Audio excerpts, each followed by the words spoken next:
राजधानी लखनऊ के गोमती नगर विपुल खंड में आदर्श समाज पार्टी का राष्ट्रीय सम्मेलन का आयोजन किया गया। सम्मेलन में राष्ट्रीय अध्यक्ष डॉक्टर चंद्रपाल ने कहा कि अगर हमें आदर्श समाज और आदर्श राष्ट्र को बनाना है तो समाज में सभी का विकास करना है, तो सभी के लिए शिक्षा, चिकित्सा और रोजगार की व्यवस्था, भ्रष्टाचार को खत्म करना, इसके साथ ही जात पात की राजनीति को भी खत्म करनी चाहिए, जिससे सभी एक साथ मिलकर चल सके और हमारे देश का विकास हो।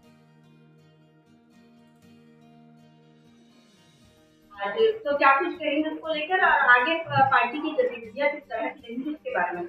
हाँ, ये ऐसा है, ये हमारे पास रखा है, ये पीडीएफ में हमने सारे पहले जितने भी हैं पूरे देश में पदाधिकारी लोग थे, अध्यक्ष से लेकर नीचे तक सब उसकी कॉपी है। पीडीएफ से हमने सूचना दी थी कि ये पीडीएफ में आप अपना अपना जगह ढूंढ लें, ये सब सहमति से बने हैं। तो एक तो ये हुआ कि हमने ये भेज दिया, उस पर जितने आ सकते हैं बेचारों की जल्दी जल्दी में उतने आए, और उसके बाद जो आपके सामने आते हुए चले गए, चलते बोलते गए। इसमें पीडीएफ के माध्यम से ये मालूम पड़ता है कि बहुत बड़ी पार्टी है, यानी 2011 में रजिस्टर, 2011 से उस समय से पहले हमसे प्राइम मिनिस्टर माननीय मनमोहन सिंह साहब ने कहा, चंद्रपाल कोई भी पोस्ट ले लो। मैंने उसमें वो किया था MSNE में, I was the first secretary of MSNE government of India, जो आज तमाम स्किल डेवलपमेंट मिशन और चल रहा है सब हमारा बना है। तो माननीय मनमोहन सिंह साहब के आभारी, उन्होंने ऑफर दिया था कि कोई भी पोस्ट ले लो, तो हमने कहा कोई पोस्ट नहीं था, यहाँ से शुरू होता है बेसिकली, जब क्योंकि पूरी जीवन भर कैरियर में भ्रष्टाचारियों से और अपराधियों से लड़ता रहा, तो मेरे दिमाग में था कि ये सब ऐसे ही करते हैं। तो हमने उनसे कहा, मेरे साथ अपना सेक्रेटरी बना लो जो करप्शन के विरुद्ध हम आपको सलाह देंगे। तो बहुत खुश थे हमसे पहले, तो फिर बोले चंद्रपाल जगह नहीं है, उन्होंने असमर्थता दी, ये नहीं तो सेक्रेटरी मैंने फलानी फिर से बना दो। जब मैं प्रिंसिपल एडवाइजर प्लानिंग कमीशन गया था भारत सरकार, वहाँ पर भी सारे देश की जितनी योजनाएं, बहुत सी योजनाएं जो एग्रीकल्चर से संबंधित, स्टूडेंट से संबंधित, शिक्षा से संबंधित, जितनी योजना आप होंगी रखोगे वो चंद्रपाल के जमाने में। तो इसलिए वो हमने कहा MSNE से आप हमें सेक्रेटरी साहब में बहुत 41 साल नौकरी कर चुका, मैंने अब नौकरी नहीं कर, मैं चले आया, और उसी की लड़ाई लड़ने के लिए हमने एक पार्टी बनाई, आदर्श समाज पार्टी।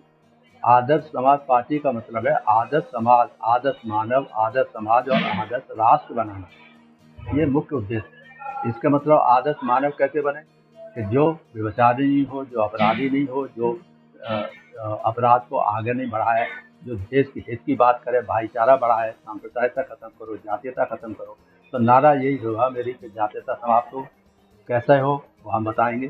जो राजनीति के अलावा राजनीति में जो अपराधीकरण है, आप देखते हैं सब महसूस, हमारा तो अनुभव यही था कि जो अपराधी होते थे उनको हमने बंद करा नहीं कि हमारा काम तो हुआ नहीं, क्योंकि वो अपराधी इतने तक मजबूत होते हैं पॉलिटिक्स में कि वो अच्छे से ईमानदार अधिकारियों को काम नहीं करने देते, वो हटा देते हैं, निकाल देते हैं। तो तमाम बातें ऐसे कई बार, मगर हम उसके पीछे नहीं हटे, और उसी को अनुभव के आधार पर हमने ये बनाया कि पहली बात 4-5 पॉइंट हैं, ज़्यादा नहीं है। जातीयता समाप्त हो, क्योंकि ये सबसे बड़े दुश्मन है। सांप्रदायिकता इस देश की सबसे बड़ी दुश्मन है। और अपराधीकरण, राजनीति में जिस तरह गुंडागर्दी बदमाशी हो रही है उसको हम ही एक्सप्लेन कर सकते हैं। आप लोग सब जानते हैं, हमसे ज़्यादा जानते हैं कि कोई एक लड़का मिल गया, 2 लड़का मिल गया, कोई गड़बड़ हो गया तो पता लगा 8 लड़के जो डंडा लेके बैठे पीछे नहीं लग गए, और जब तक कोई अधमरा नहीं हो जाए, मर नहीं जाए, फलाना नहीं हो। तो रोज़ टीवी पर देखते हैं, जब आप लोग दिखाते हो तो महसूस होता है कि ये देश कैसे चलेगा, ये देश कैसे इस तरह से होगा। हमारी जो योजना थी वो नहीं हो पाती तो दुख होता है। हमने तो कहा था शिक्षा महिलाओं को पूरी फ्री होनी चाहिए, छोटे बच्चों के लिए स्कॉलरशिप मिलना चाहिए, क्योंकि हम स्कॉलरशिप से 5वें 6वें से पढ़े, तो हम समझते थे स्कॉलरशिप बहुत जरूरी है, वो नहीं हो पाया। तो अब कैसे होगा, तो वही जो 5-6 पॉइंट हैं, जातीयता समाप्त होने के लिए हम ये कहेंगे, हर एक से कहते हैं कि असंभव है। हजारों वर्षों से जिस तरह की जातीयता का बोलबाला रहा है उसे हटाना बड़ा मुश्किल है, मगर असंभव कोई चीज़ नहीं है।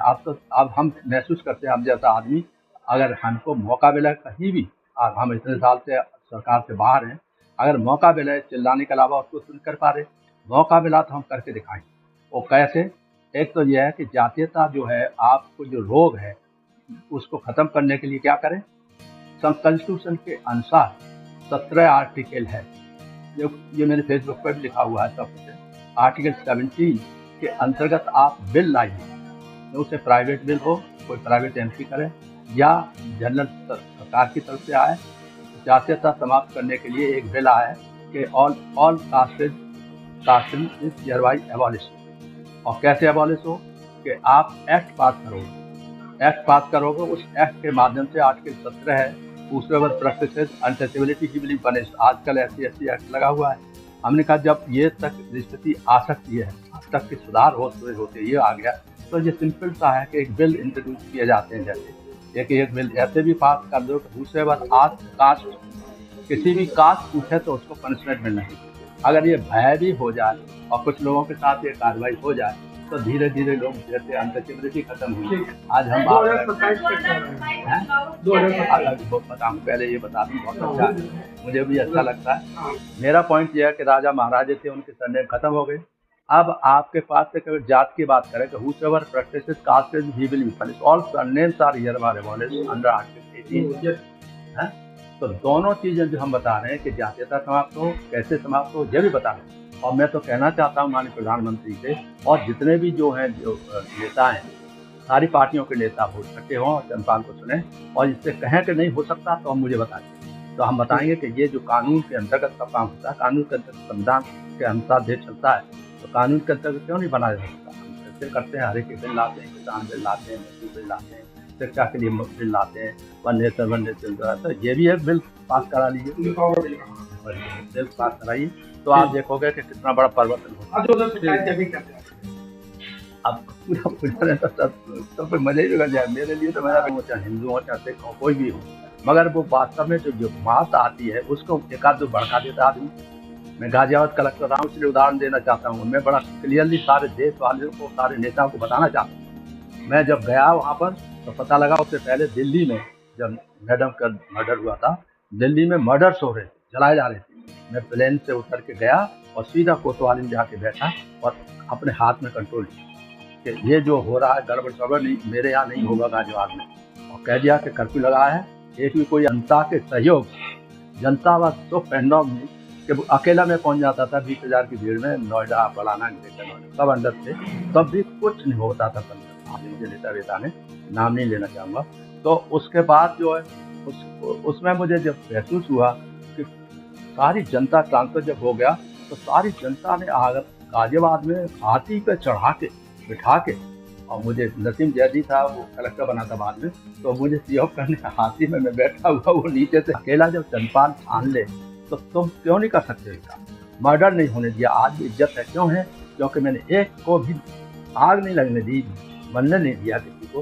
गाजियाबाद कलेक्टर गाजियाबाद पड़ा हुआ, सब नोएडा दे। तो ऐसा एडमिनिस्ट्रेशन क्यों नहीं कर सकता। आज जो जरा सी बातों पे लग चल जाते हैं, मर जाते हैं लोग, मार डालते हैं, तो इसको नहीं रोका जा सकता तो कैसे स्थिति होगी। कुछ लोग कहने लगे हैं कि हमारा जो पड़ोसी देश में हुआ है, अगर ऐसे हो रहे क्रांतिकारी लोग पैदा हो गए तो गड़बड़ हो जाएगा। आज क्रांतिकारी तो होते हैं, मगर एक सरदारी मिल गए तो उसको मारने के लिए तो तैयार है, ऐसे मिल सकते। एक मुसलमान मिल गया, उसको मारने को लिए तैयार है, तो इससे देश थोड़ी बचेगा। इसलिए आगे बढ़ा, ऐसे लोगों को सावधान रहने की जरूरत है जनता को। और नवीनों को अकेला बैठा कुछ नहीं, मैंने कोई चिंता नहीं, पहले ये बताना है इन लोगों को, सबको पढ़ा के सुनाना है। इतने बड़े नेता हैं, ये कोई क्यों नहीं बोलते हो, क्यों नहीं कहते हो सांप्रदायिकता खत्म हो, क्यों नहीं कहते हो जातीयता खत्म हो, क्यों नहीं बोलते हो कि जो छोटे मोटे झगड़े नहीं होने चाहिए, आंदोलनकारी नहीं होने चाहिए। आंदोलन का लोग बड़ा प्रिविलेज समझते हैं। नेता बन गए, एक बार MP बन गए या मिनिस्टर बन गए, और पब्लिक में जाके पहल भड़काते हैं उस लाइन पे, और जात पे आ जाते हैं, तो सारी लड़ाई जात पे पहुंच जाती है। तो ये जो आप लोग हो, विद्वान लोग हो देश के लिए, आप लोग मेरे साथ आ जाइए। मैं कुछ नहीं करना चाहता, मैं सिर्फ यही चाहता हूँ, मुझे कुछ नहीं चाहिए। क्योंकि मैंने बताया ना आपको, 41 साल IPS IAS रहा हूँ, एक्टर रहा हूँ, प्रिविलेज ऑफर दिया था कि नहीं दिया, साहब से चले गए। और भी ज़्यादातर कहेंगे हमारी पार्टी मत, तो मैंने नाम रखा है आदर्श समाज पार्टी। आदर्श मानव, आदर्श समाज और फिर आदर्श राष्ट्र बनाने की प्रक्रिया है इसमें है। ये मेरा यह है कि ये बहुत जरूरी है। राजनीतिक अपराधीकरण बंद हो, भ्रष्टाचार बंद हो, सांप्रदायिकता बंद हो, तुष्टीकरण नहीं हो, सारा हर आदमी सच हो, हर सबका साथ सबका विकास। और उसके साथ में मैंने यहाँ यूपी में रहते हुए प्लानिंग में है, सबको साथ सबका विकास के साथ साथ सबकी भागीदारी कहा था। और भागीदारी का कहा था कि जातिवाद जैसे जाता है उसका हिस्सा दे दो, विकास के लोग हैं 20-21%, मुझे 20-21% दे दो। उदाहरण बता रहा हूँ मैं आपको, नहीं मिलता तो क्यों नहीं हो सकता ये बात, इसलिए भागीदारी सब